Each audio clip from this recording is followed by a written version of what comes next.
જેમ કે મનોવિજ્ઞાનની અભ્યાસ પદ્ધતિ, વૃદ્ધિ અને વિકાસ, સ્મૃતિ, પ્રત્યાયન, વ્યક્તિત્વ, પ્રેરણા, અધ્યયન, બુદ્ધિ, રસ, મનોવલણ. તો આ દરેક એકમના અંતે પાઠ્યપુસ્તકમાં સ્વાધ્યાયમાં MCQ પ્રશ્નો આપેલ છે. તો આ MCQ પ્રશ્નો એના સાચા જવાબ સાથે આ વિડીયોમાં આપેલ છે, જે આવનારી ટાટની પરીક્ષામાં ખાસ ઉપયોગી બનશે. તો એન્ડ સુધી ખાસ જોઈ લેજો. બીજું કે પાઠ્યપુસ્તક એ ઓથેન્ટિક છે. તો વધુ સમય ન લેતા લેટ્સ સ્ટાર્ટ વિડીયો. મનોવિજ્ઞાન એટલે કે સાયકોલોજી શબ્દ કઈ ભાષામાંથી ઉતરી આવ્યો છે? તો એ છે ગ્રીક ભાષામાંથી.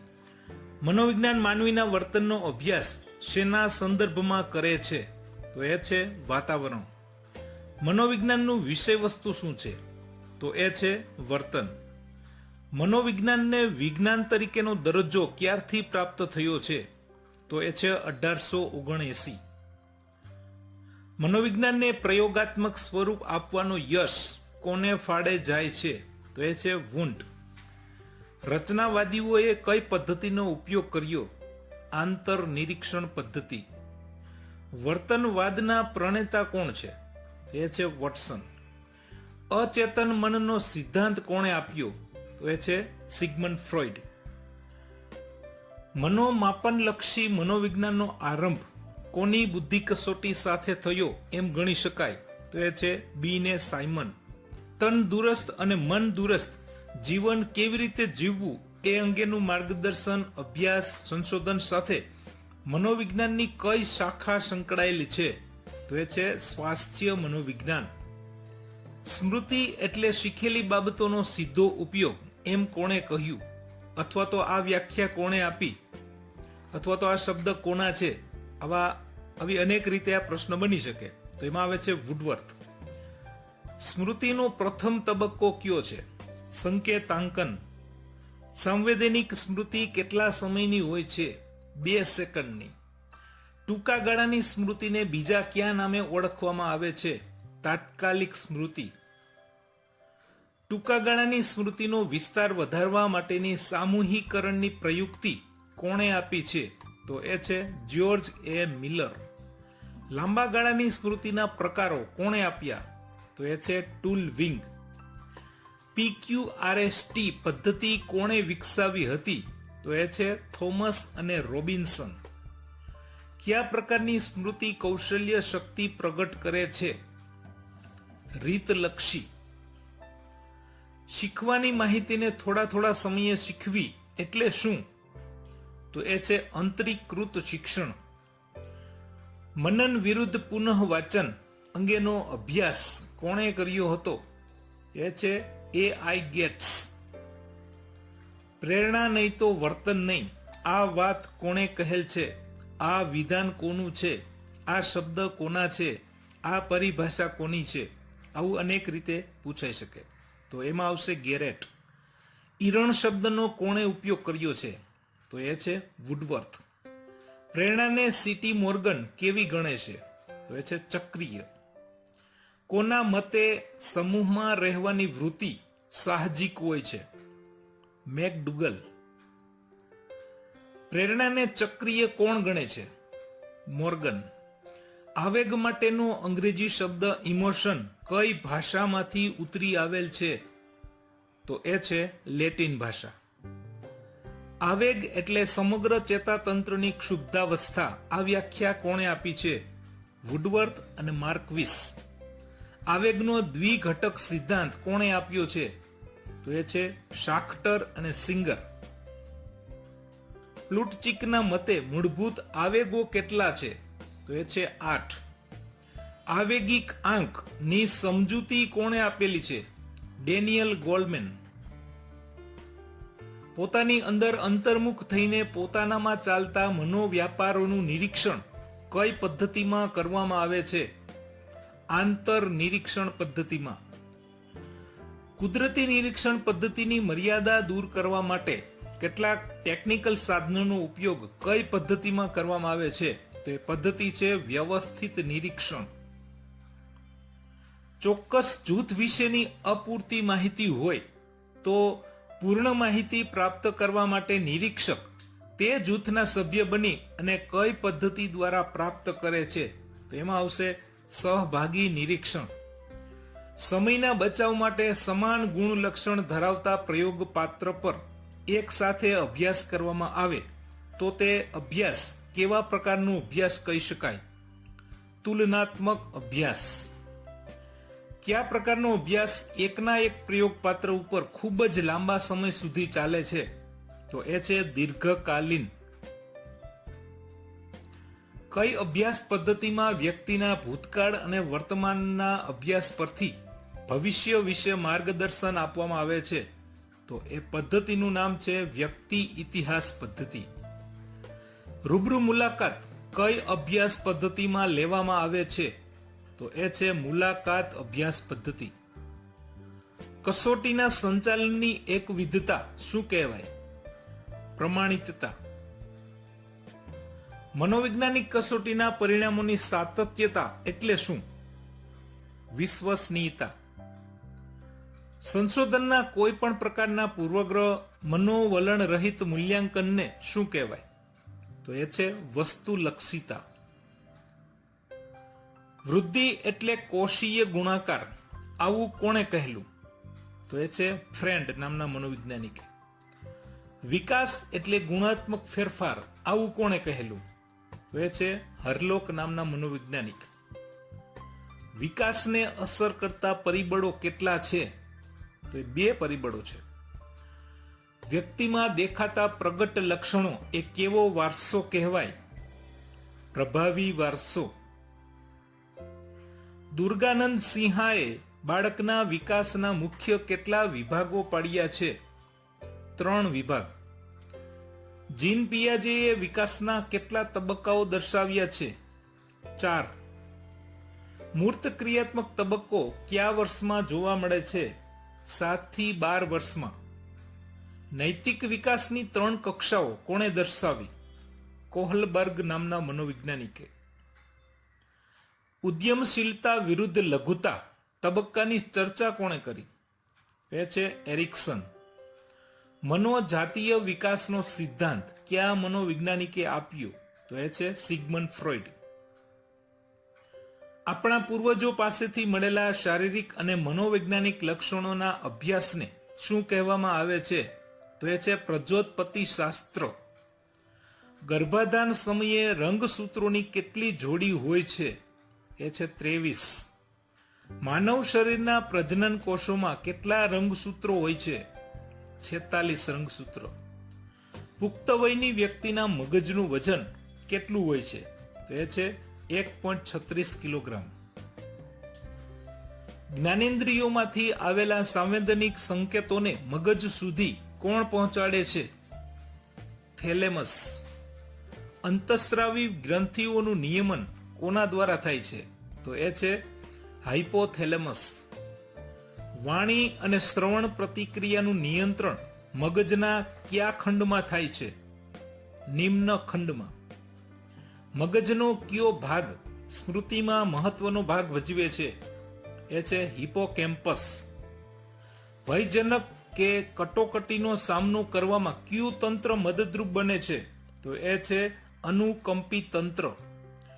કંઠ ગ્રંથિમાંથી કયો સ્રાવ ઝરે છે? તો એ છે થાઇરોક્સિન. નીચેનામાંથી કયું ભાષાનું લક્ષણ નથી? તો એ છે લાગણીઓનું તંત્ર. આપણે ભાષાની અભિવ્યક્તિ કઈ રીતે કરીએ છીએ? બોલીને, લખીને કે સંકેતો દ્વારા? તો આમાં આપેલ તમામ આવશે. અ, બ, ક, ત્રણેય. વાણીના લઘુત્તમ એકમને શું કહે છે? ધ્વનિ એકમ. ભાષાના નાનામાં નાના અર્થપૂર્ણ એકમને શું કહે છે? મોર્ફીમ. વડીલ કે મોભાદાર વ્યક્તિને વિનંતી કે સૂચન કરી શકાય, આદેશ આપી શકાય નહીં. આ બાબત ભાષાના કયા પાસાને સૂચવે છે? એ છે સામાજિક શાસ્ત્ર સંદર્ભલક્ષી. વાણી વિકાસનો વાતાવરણ સિદ્ધાંત કોણે આપ્યો છે? તો એ છે B.F. સ્કિનર. કયા મનોવૈજ્ઞાનિકનું માનવું છે કે વિચાર ભાષાને ઘડે છે? તેમાં આવશે જીન પિયાજે. સંકેતો કે સંદેશાઓને મોકલવાની અને ઝીલવાની પ્રક્રિયા એટલે પ્રત્યાયન. કયા પ્રકારના પ્રત્યાયનમાં ભાષાના સંકેતો નહીં પણ અન્ય સંકેતોનો ઉપયોગ થાય છે? તો એમાં આવશે અશાબ્દિક પ્રત્યાયન. અશાબ્દિક પ્રત્યાયનનો અન્ય કઈ બાબત તરીકે પણ અભ્યાસ થાય છે? તો એ છે શરીરની ભાષા. ભારતીય દર્શનશાસ્ત્રમાં વ્યક્તિત્વના કેટલા પ્રકાર આપ્યા છે? તો એ છે 3 પ્રકાર. સુપર ઈગો વિશેની સમજૂતી કોણે આપેલી છે? તો સિગમન્ડ ફ્રોઈડ. વ્યક્તિત્વનો સ્વ સિદ્ધાંત કોણે આપ્યો? તો એ છે રોજર્સ. 34 જોડિયા બાળકો વિશે કોણે અભ્યાસ કર્યો? તો ગોટ્સમન અને શિલ્ડ્સ નામના મનોવૈજ્ઞાનિકે. હર્મન રોસાર્ક ક્યાંના વતની હતા? સ્વિટ્ઝરલેન્ડ. સ્વ એ શેનું હાર્દ છે? તો એ છે વ્યક્તિત્વ. સ્વ એ કર્તા તરીકે કેવો છે? જ્ઞાતા. સ્વ વિકાસ સાથે કેટલી બાબતો જોડાયેલી છે? 4 બાબતો. કોના મતે સ્વ વિશે 3 રીતે વિચારી શકાય? તો એ છે હિગિન્સ નામના મનોવૈજ્ઞાનિક. મનોવિજ્ઞાનની હાલતી ચાલતી પ્રયોગશાળા એટલે શું? તો એ છે સ્વનિરીક્ષણ.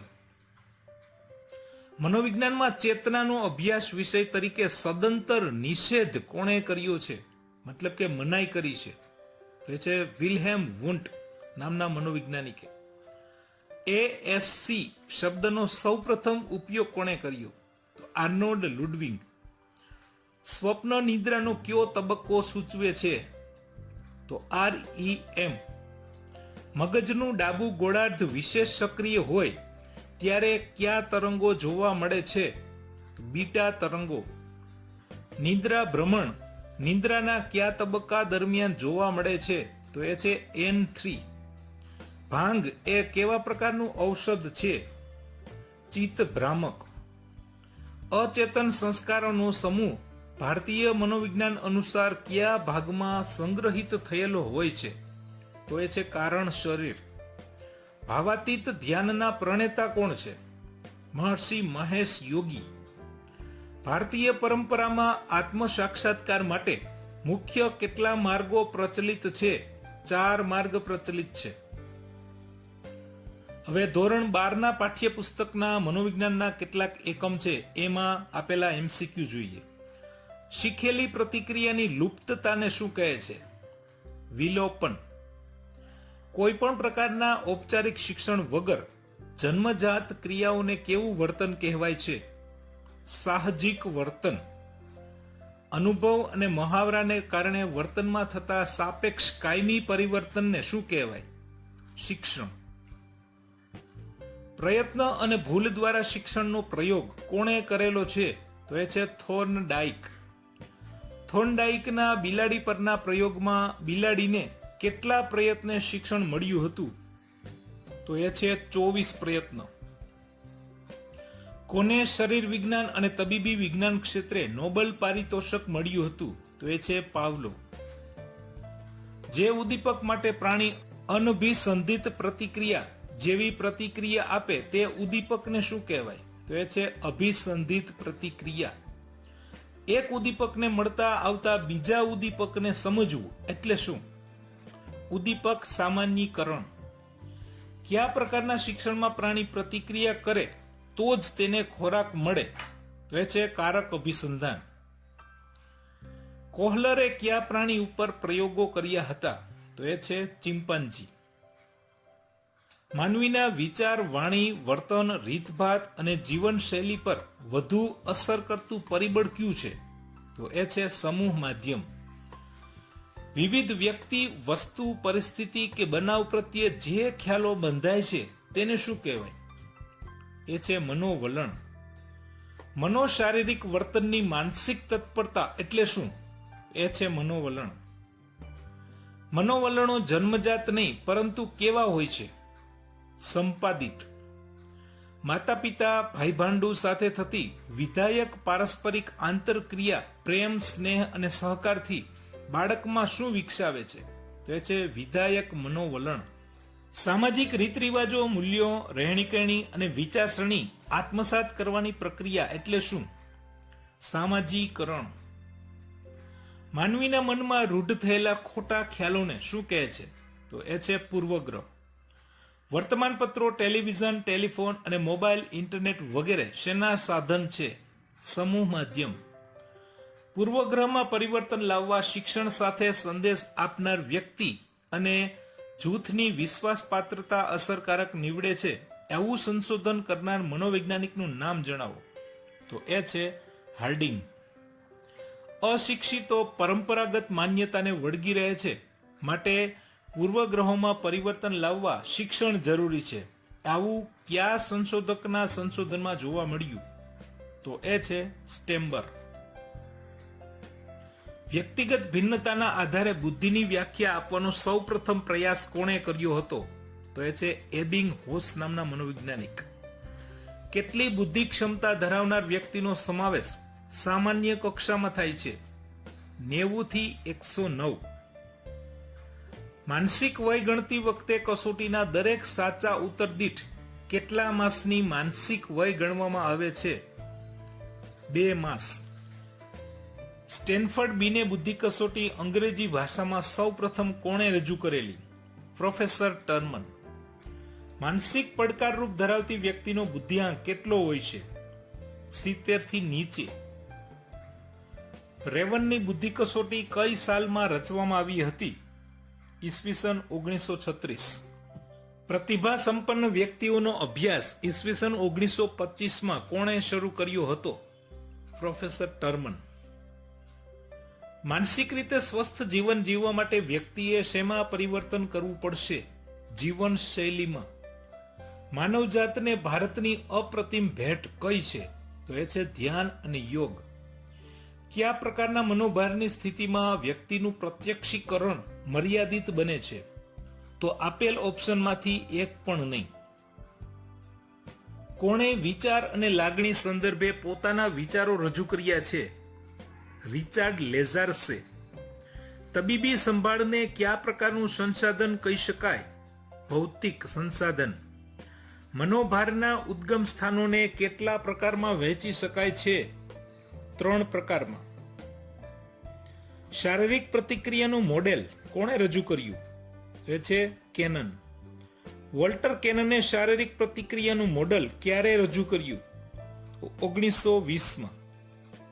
આંતરિક સહજ પ્રતિક્રિયા કઈ છે? રડવું. મનોભારની અસરોનું સંશોધન કાર્ય કોણે અને ક્યારે શરૂ કર્યું? તો હાન્સ સેલી 1956માં. બુદ્ધિ ક્ષમતાનું માપન કરવાનું સૂત્ર કોણે દર્શાવ્યું હતું? સ્ટર્ન. બુદ્ધિ અંગેનો ત્રિપરિમાણાત્મક સિદ્ધાંત કોણે દર્શાવ્યો? ગિલફર્ડ. આયોજન જેવી બોધાત્મક પ્રક્રિયા માટે મગજનો કયો ભાગ જવાબદાર છે? અગ્રખંડ.